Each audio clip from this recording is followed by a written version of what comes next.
यह वाकया है शाहपुर गांव के एक छोटे से कस्बे का। सोनिया एक दिलकश दोषजा थी। वह न सिर्फ अपनी मासूमियत बल्कि अपनी हरी भरी आंखों की वजह से पूरे गांव में मशहूर थी। लेकिन कुदरत की दी हुई ये खूबसूरती उसकी किस्मत नहीं बदल सकी। उसका ताल्लुक एक बेहद गरीब घराने से था। जब वो महज 2 साल की थी तो उसके वालिद का अचानक इंतकाल हो गया था। ये सदमा ऐसा था जो न सिर्फ सोनिया की मां को तोड़ गया बल्कि जिंदगी की तमाम खुशियां उनसे छीन कर ले गया।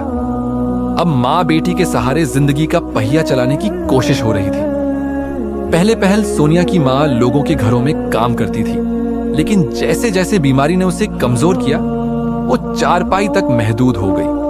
और तब सोनिया, जो सिर्फ 16 बरस की थी, जिंदगी की तमाम जिम्मेदारियां अपने नाजुक कंधों पर उठा लेती है।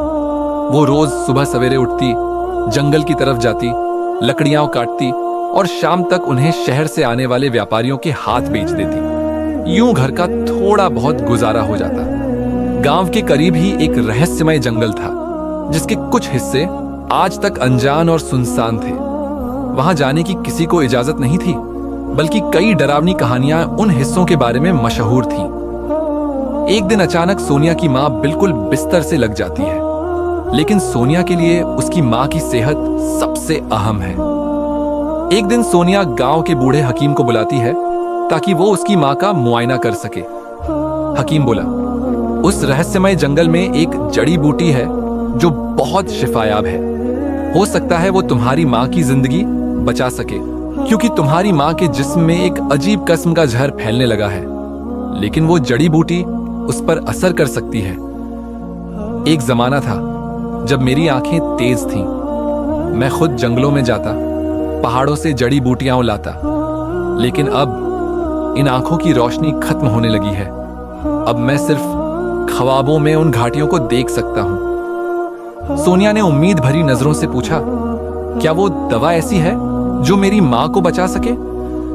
हकीम ने कुछ देर सोचा, फिर आहिस्ता से कहा, हां, वो जड़ी बूटी है जिसे सूरजमुखी की सहर कहते हैं।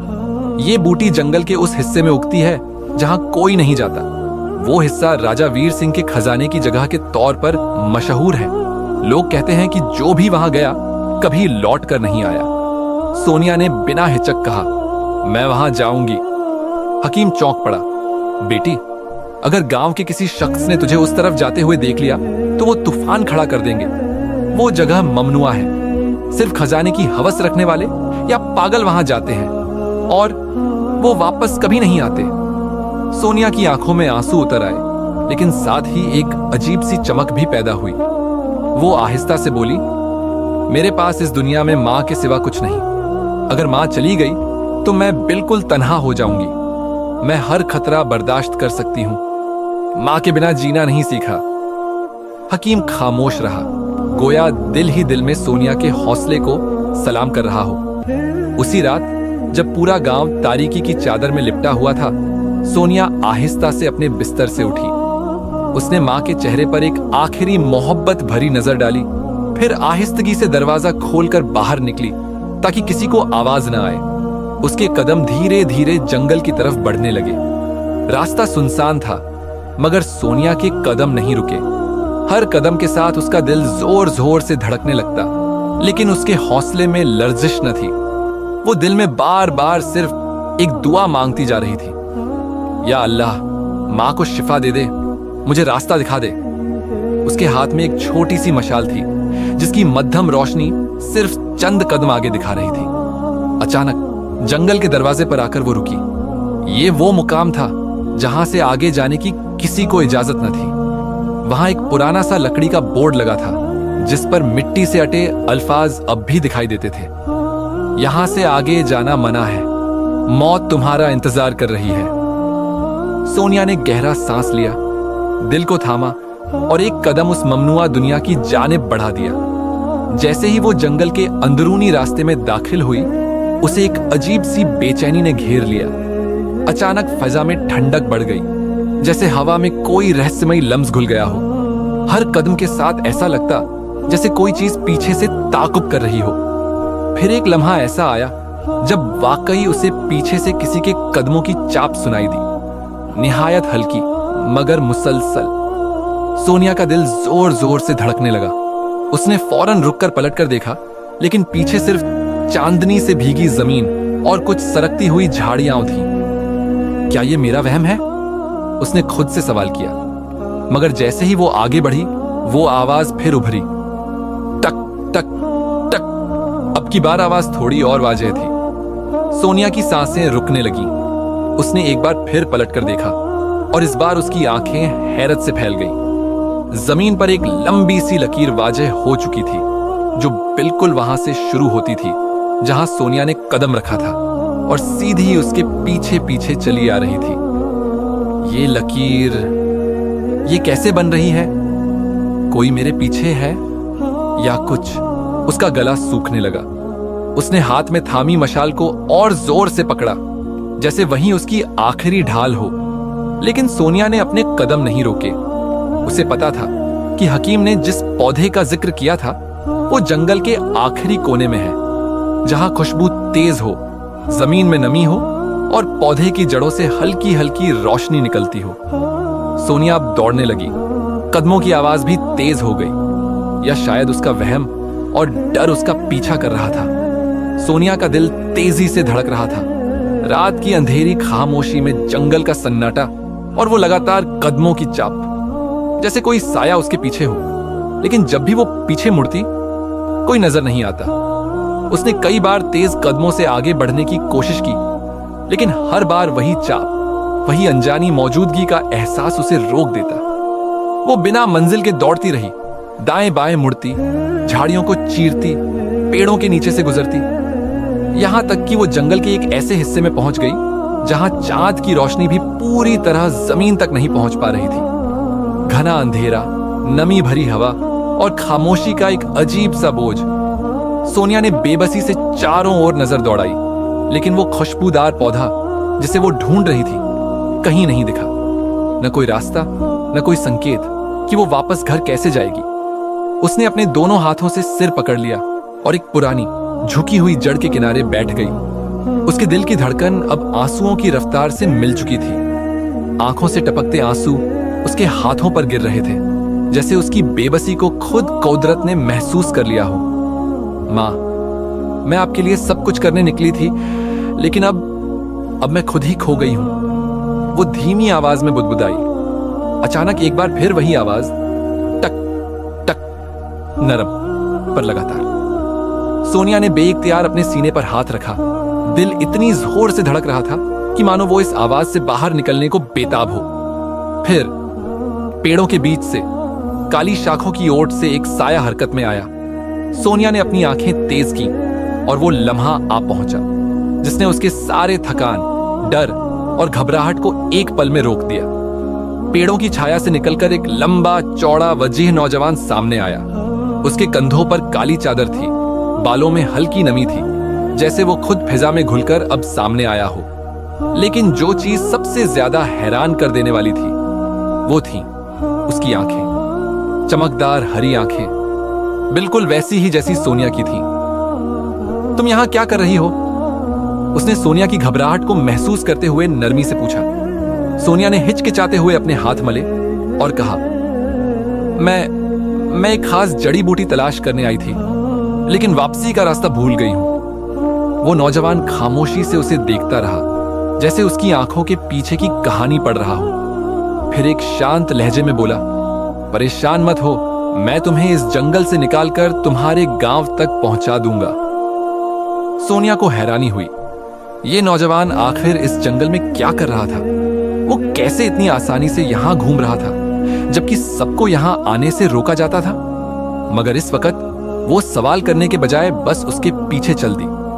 अंधेरे जंगल में वो नौजवान सोनिया की रहनुमाई करता रहा। उसके कदम किसी डर या झिझक के बिना आगे बढ़ रहे थे, जैसे वो यहाँ के हर रास्ते, हर पेड़ और हर राज से वाकिफ हो। दूसरी ओर सोनिया के जहन में सवालों का तूफान था। ये कौन था? यहाँ क्या कर रहा था? और सबसे बढ़कर उसकी आंखें सोनिया जैसी क्यों थीं? आखिरकार गांव के करीब पहुंचकर वो नौजवान रुक गया। सोनिया ने पीछे मुड़कर देखा। मगर वो खामोशी से वापस लौट रहा था। जैसे ही वो घने पेड़ों के दरमियान पहुंचा, वो हवा में घुल गया, जैसे कभी था ही नहीं। सोनिया हैरान खड़ी रही, दिल अजीब तरीके से धड़क रहा था। फिर वो मुड़कर अपने घर की तरफ बढ़ गई। जब वो घर पहुंची तो उसकी मां कमजोर और बीमार बिस्तर पर लेटी हुई थी। सोनिया ने मायूसी से उसे बताया कि वो जड़ी बूटी नहीं ढूंढ सकी। उसकी मां ने हल्की सी मुस्कान के साथ उसका हाथ थामा और कहा, परेशान मत हो बेटी, जिंदगी और मौत खुदा के हाथ में है। जितनी सांसें लिखी हैं वो पूरी होंगी। मगर सोनिया अपनी मां को खोना नहीं चाहती थी। अगले दिन जब गांव का हकीम आया तो उसने मां की नब्ज देखी और गहरी सांस लेते हुए कहा, उसकी हालत बहुत नाजुक है। मुझे नहीं लगता कि ये 1 महीने से ज्यादा जी पाएगी। सोनिया का दिल जैसे मुट्ठी में आ गया, आंखों में आंसू भर आए। हकीम साहब, अगर मैं वो जड़ी बूटी ढूंढ लूं तो क्या मेरी मां बच सकती है?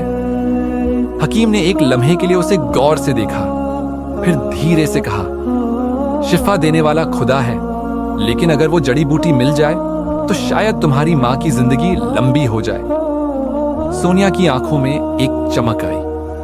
तो फिर मैं दोबारा उस जंगल में जाऊंगी, मां ने कमजोर आवाज में पुकारा। सोनिया, रात को जंगल में मत जाना बेटी, वहां। मगर सोनिया ने अपनी मां के होंठों पर उंगली रख दी। आप मेरे लिए दुनिया की सबसे कीमती चीज हैं। मैं हर कीमत पर वो जड़ी बूटी ढूंढ कर लाऊंगी।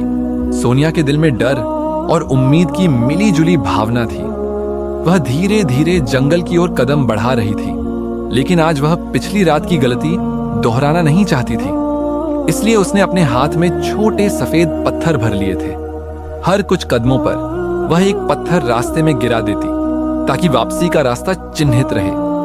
जंगल की अंधेरी रात में पेड़ों की सरसराहट और दूर से आती रहस्यमयी आवाजें उसके दिल में बेचैनी पैदा कर रही थीं, लेकिन मां की मोहब्बत और उसकी जिंदगी की उम्मीद उसे आगे बढ़ने पर मजबूर कर रही थी। यह कैसे हो सकता है? उसने खुद से बुदबुदाते हुए कहा और अपनी मुट्ठी में बचे हुए पत्थरों को घूरने लगी। यह कैसा जादुई मंजर था। जैसे ही वह एक पत्थर फेंकती, कोई अदृश्य शक्ति पीछे से आकर उसे उठा लेती थी। उसकी रीढ़ की हड्डी में सिहरन दौड़ गई, दिल की धड़कन तेज हो गई। डर के बावजूद वह अपने मकसद पर अडिग रही। वह रुक नहीं सकती थी। उसे अपनी मां के लिए वह जड़ी बूटी खोजनी ही थी, चाहे कुछ भी हो जाए। अब वह जंगल के आखिरी किनारे पर पहुंच चुकी थी। यहाँ का माहौल और भी ज्यादा रहस्यमय था। ठंडी हवा के झोंकों के साथ एक अजीब सी खुशबू महसूस हो रही थी। अचानक उसे अपने पीछे किसी की मौजूदगी का एहसास हुआ। जैसे ही उसने पलट कर देखा, उसकी आंखें हैरानी और खुशी से चमक उठी। यह वही हरे आंखों वाला अजनबी था। वह चुपचाप मुस्कुराते हुए उसे देख रहा था। उसकी हरी आंखें चांदनी में चमक रही थीं, जैसे जंगल के किसी पुराने रहस्य की रक्षक हों। सोनिया की घबराहट कुछ कम हुई, क्योंकि यह वही युवक था जिसने पिछली रात उसकी मदद की थी। तुम हर रात यहां क्या लेने आती हो? युवक ने नरम लहजे में पूछा। सोनिया ने बेचैनी से अपने हाथ मले, फिर धीरे से बोली, मैं एक खास जड़ी बूटी खोज रही हूं जो मेरी मां को जिंदगी दे सकती है। युवक ने उसकी बात ध्यान से सुनी, फिर धीमे स्वर में बोला, यह जंगल आम इंसानों के लिए नहीं है। यहां कदम रखना बहुत खतरनाक हो सकता है, लेकिन अगर तुम वाकई अपनी मां के लिए आई हो तो मैं तुम्हारी मदद करूंगा। सोनिया की आंखों में उम्मीद की किरण चमक उठी। वह खुशी से बोली, क्या तुम सच में मेरी मदद करोगे? युवक ने हल्की सी मुस्कान के साथ सिर हिलाया, फिर गहरे स्वर में कहा, लेकिन शर्त यह है कि तुम्हें मुझ पर भरोसा करना होगा और मेरी हिदायतों पर चलना होगा, क्योंकि इस जंगल में बहुत से रहस्य छिपे हैं और कुछ चीजें ऐसी हैं जो तुम्हें नहीं देखनी चाहिए। वह उस युवक के पीछे चलने लगी और दोनों रहस्यमयी जंगल में और अंदर की ओर बढ़ने लगे। मैंने सुना था कि इस जंगल में एक खास खुशबूदार जड़ी बूटी उगती है जो बड़ी बड़ी बीमारियों का इलाज है। पिछले कई दिनों से मैं उसी पौधे की तलाश में यहां आती हूं, मगर वह मुझे कहीं नहीं मिल रहा। हरे आंखों वाला युवक चुपचाप उसे देखता रहा, फिर वह हल्के से मुस्कुराया और बोला, मैं तुम्हारी मदद कर सकता हूं सोनिया। वह पौधा मुझे पता है कहाँ है, क्योंकि मैं इसी जंगल में रहता हूं। सोनिया चौंक गई। हैरानी उसके चेहरे पर साफ झलक रही थी। तुम इसी जंगल में रहते हो? वह धीरे से बोली, जैसे खुद से सवाल कर रही हो। युवक ने हाँ में सिर हिलाया। यह जंगल मेरा घर है। यहाँ की हर शाख, हर पत्ता, हर खुशबू मेरे लिए अजनबी नहीं है। तुम जिस पौधे की तलाश में हो वह ज्यादा दूर नहीं है। फिर उसने एक दिशा की ओर इशारा किया। सोनिया ने सिर उठाकर देखा। वाकई थोड़ी ही दूरी पर एक अजीब सी चमकदार रोशनी में नहाया हुआ पौधा झूम रहा था। उसकी खुशबू इतनी खास और गहरी थी कि पूरे जंगल में महक फैल गई थी। सोनिया तेजी से उस पौधे की ओर बढ़ी और उसे नरमी से हाथ में थाम लिया। उसकी आंखों में चमक आ गई, जैसे उसे जिंदगी की सबसे कीमती चीज मिल गई हो। वह खुशी से युवक की ओर पलटी और उत्साह से बोली, तुमने मेरी मां की जान बचा ली। मैं तुम्हारी शुक्रगुजार हूं। युवक चुपचाप मुस्कुराया। उसकी आंखों में एक गहरा सुकून और एक अनजाना एहसास था। सोनिया ने हिचकिचाते हुए पूछा, क्या तुम हमेशा इस जंगल में रहते हो? मैंने कभी किसी को यहां नहीं देखा। हाँ, मैं यहीं रहता हूं और तुम्हें भी अक्सर देखता हूं। जब तुम दिन में लकड़ियां बटोरने आती हो, जब तुम पेड़ों के बीच खोकर हवा से बातें करती हो और जब तुम थक कर साया ढूंढती हो, मेरी नजर हमेशा तुम पर रहती है। इसीलिए आज रात जब तुम आई तो मैं तुम्हारे पीछे पीछे चल पड़ा। सोनिया हैरान रह गई। उसका दिल अजीब सी रफ्तार से धड़कने लगा, जैसे वह कुछ जानने लगी हो जो उसने पहले कभी महसूस नहीं किया था। अब वह लौटने लगी। जड़ी बूटी उसके आंचल में थी और दिल में अजीब सी खुशियों और बेचैनी। मगर जैसे ही वह चलने लगी, अचानक वह युवक फिर बोला। सोनिया, वह रुक गई। क्या तुम मुझसे दोबारा मिलने आओगी? जब सोनिया ने आहिस्ता से हाँ में सिर हिलाया तो हरे आंखों वाले युवक के चेहरे पर एक शांत सी खुशी छा गई। उसकी मुस्कान गहरी हो गई और वह धीमे लहजे में बोला, चलो मैं तुम्हें तुम्हारे घर तक छोड़ आता हूं। जंगल में रात का वक्त खतरनाक हो सकता है। सोनिया ने एक लम्हा उसकी तरफ देखा, फिर सिर हिलाते हुए उसके साथ चलने लगी। जंगल की अंधेरी पगडंडी पर जब वो दोनों साथ चल रहे थे तो हवा में एक अजीब सी खामोशी और करीब होने का एहसास था। सोनिया को यह भी महसूस हुआ कि जब से वह उस युवक के साथ चलने लगी थी, जंगल की सारी डरावनी आवाजें जैसे खामोश हो गई थीं और हर चीज उनके रास्ते से हटती जा रही थी। जब वो गांव के करीब पहुंची तो युवक वहीं रुक गया। अब तुम यहां से अकेली जा सकती हो। सोनिया ने हैरानी से पूछा, तुम साथ नहीं चलोगे? वह मुस्कुराकर बोला, नहीं, मेरा स्थान जंगल है। तुम्हारी दुनिया यहां खत्म होती है, मेरी वहीं से शुरू होती है। और यह कहकर वह वापस जंगल की तरफ मुड़ गया। जैसे ही उसने पेड़ों के बीच कदम रखा, वह एक धुंध में लिपटा और पल भर में आंखों से ओझल हो गया। सोनिया हैरान होकर उस मंजर को देखती रह गई, जैसे कोई सपना उसकी आंखों के सामने घुल गया हो।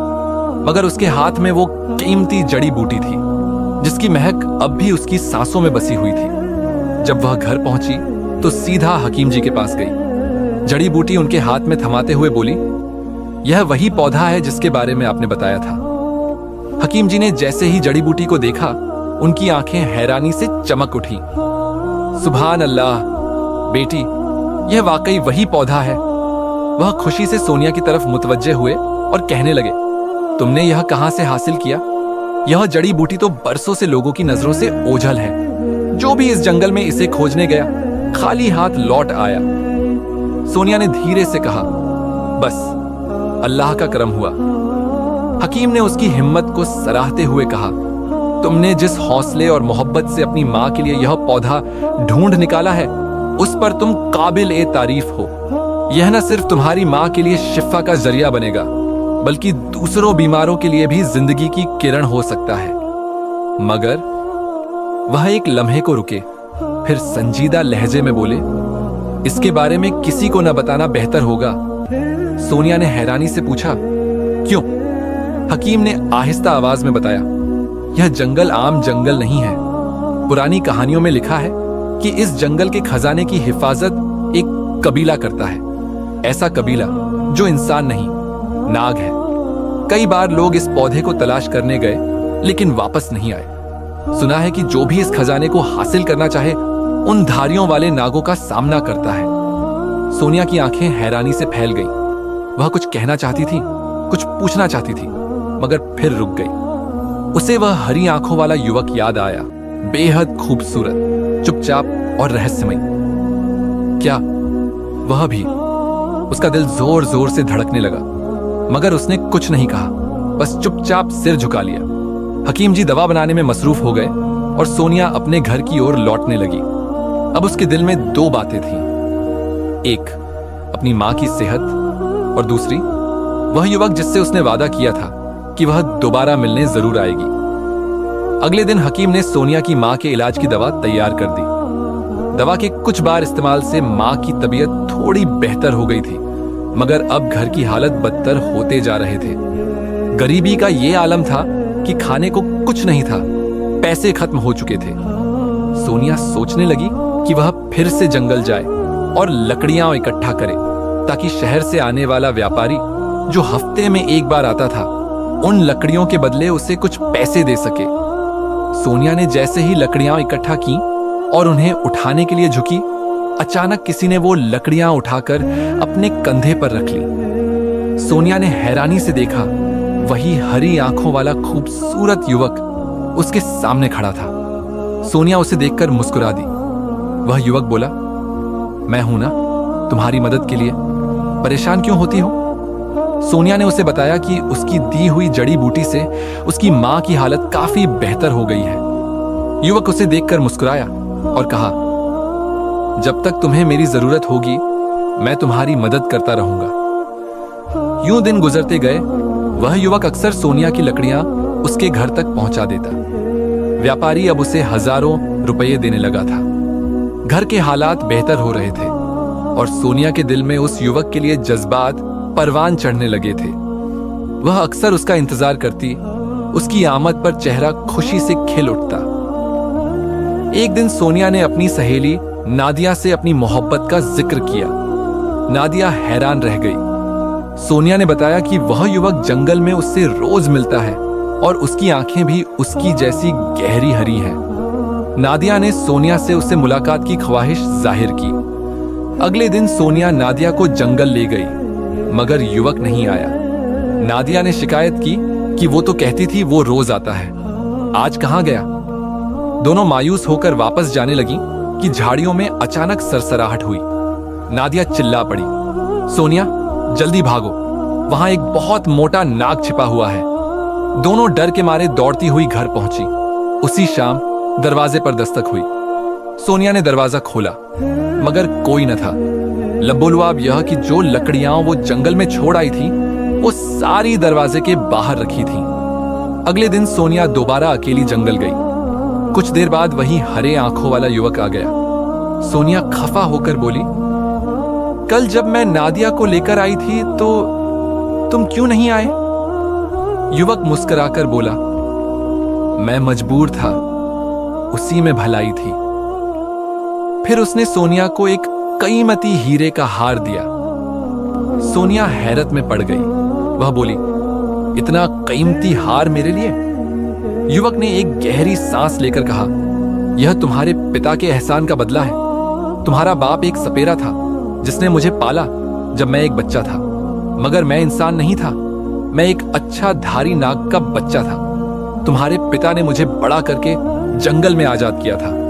आज जब मैं एक ताकतवर नाग बन चुका हूं तो उसका शुक्रिया अदा करने आया हूं। अफसोस तुम्हारे पिता अब इस दुनिया में नहीं रहे, मगर जब मुझे पता चला कि उनकी एक बेटी है जिसकी आंखें भी हरी हैं, तो मैं तुमसे मिलने चला आया। यह कहकर वह युवक धीरे धीरे अपनी असली शक्ल में बदलने लगा। सोनिया ने अपनी आंखों के सामने उसे एक ताकतवर अच्छा धारी नाग में तब्दील होते देखा, जो फिर झाड़ियों में गायब हो गया। सोनिया का दिल जोर जोर से धड़क रहा था। वह अपनी मोहब्बत का इजहार भी न कर सकी और अब जान गई थी कि जिससे वह मोहब्बत कर बैठी थी वह इंसान नहीं बल्कि एक राज था, एक अच्छा धारी नाग।